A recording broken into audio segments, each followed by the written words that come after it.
চলমান সংকটে তেল সরবরাহে সমস্যা দেখা দিয়েছে দেশ জুড়ে।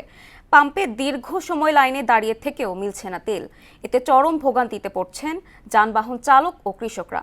এদিকে অবৈধ মজুদ ও বিশৃঙ্খলা ঠেকাতে রুটিন পদ্ধতিতে বিক্রয় কার্যক্রম শুরু করেছে প্রশাসন। প্রতিনিধিদের পাঠানো তথ্যেও চিত্রে জানাচ্ছেন মাহমুদা আক্তার। জয়পুরহাটে তীব্র জ্বালানি তেলের সংকট দেখা দিয়েছে। ইতোমধ্যে বন্ধ হয়ে গেছে অনেক পাম্প। এতে সাধারণ গ্রাহকরা পড়ছেন চরম ভোগান্তিতে।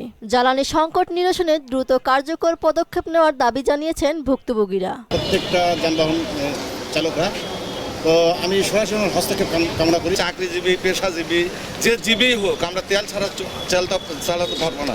পাম্পে সিরিয়াল দিলে 2 ঘন্টা 3 ঘন্টা। তেল দেয়া সহ সংকট কাটাতে কঠোর মনিটরিং জোরদার করা হবে বলে জানান জেলা প্রশাসক। ড্রাইভিং লাইসেন্স প্রাপ্ত হবে না, তার তো কোনোভাবেই তাদেরকে আমরা ফুয়েল দেওয়ার কোনো সুযোগ নেই। এদিকে জ্বালানি তেলের সংকট, অবৈধ মজুদ ও বিশৃঙ্খলা ঠেকাতে রাঙামাটিতে প্রশাসনের নেয়া রুটিন পদ্ধতিতে বিক্রি কার্যক্রমে ধীরে ধীরে শৃঙ্খলা ফিরে আসছে। নির্ধারিত সময়সূচি অনুযায়ী শহরের 4টি ফিলিং স্টেশনের মধ্যে 3টিতে অকটেন বিক্রি শুরু হয়। 9টা থেকে 11টা পর্যন্ত, কিন্তু আমরা এতক্ষণ 3 ঘন্টা ধরে অপেক্ষা করার পরও তেল পাই নাই। আমরা আধা লিটার তেল আছে, বাসায় যাইতে পারবো না, তা সন্দেহ। প্রশাসনের সিদ্ধান্ত অনুযায়ী প্রতিদিন সকাল 9টা থেকে 11টা পর্যন্ত সপ্তাহে 3 দিন অকটেন এবং 3 দিন ডিজেল বিক্রি করা হচ্ছে।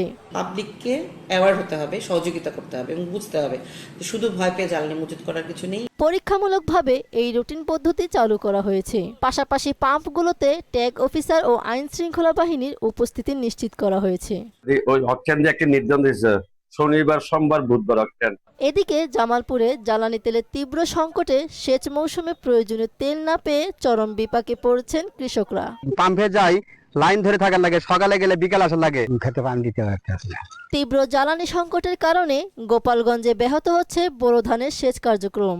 সময় মতো বোরো ধানে সেচের পানি দিতে না পারায় ধান উৎপাদনে ক্ষতির আশঙ্কা করছে কৃষকরা। পানি দিতে পারতেছিল। তেলের সংকট দ্রুতই সমাধান না হলে বোরো ধানের লক্ষ্যমাত্রা অর্জন ব্যাহত হবে বলে জানায় কৃষি বিভাগ।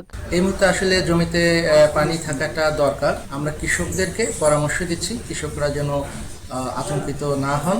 জ্বালানি সংকট নিরসনে দ্রুত কার্যকর পদক্ষেপ নেওয়ার দাবি জানিয়েছেন ভুক্তভোগীরা। মাহমুদা আক্তার, মোহনা সংবাদ।